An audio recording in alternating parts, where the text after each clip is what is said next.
Inaalam na ng Israel Defense Forces ang pagkakakilanlan ng isa pang bangkay ng hostage na natagpuan nila sa isang refugee camp sa Central Gaza. Nakuha ito matapos ibigay sa kanila ng International Committee of the Red Cross mula sa grupong Palestinian Islamic Jihad, kaalyado ng Hamas. Tunghayan ng balitang abroad ni Son Santiago.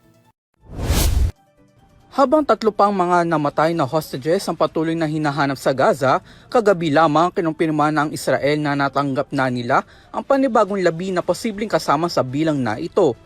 Ayon sa Israel Defense Forces o IDF, ibinigay ang mga labi sa pamamagitan ng International Committee of the Red Cross galing sa grupong Palestinian Islamic Jihad na kaalyado ng Hamas.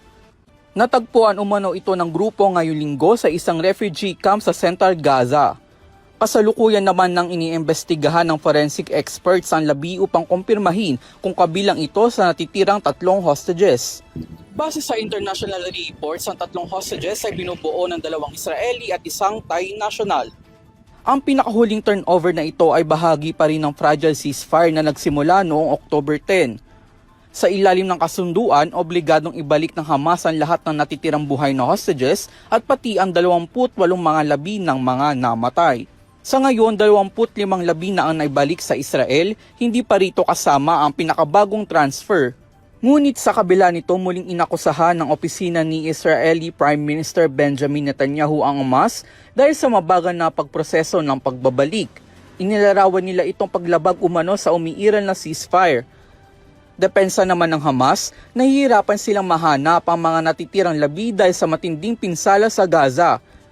Samantala, nagpapatuloy pa rin ang karahasan sa kabila ng tigil putukan. Ayon sa Gaza Health Ministry, 3 Palestinian ang napatay ng Israeli forces sa silangan ng Khan Yunis sa kaparehong araw. Kinagabihan din ito inuulat ng IDF na nakapatay sila ng 5 militante na nagbibigay umano ng banta sa kanilang hanay.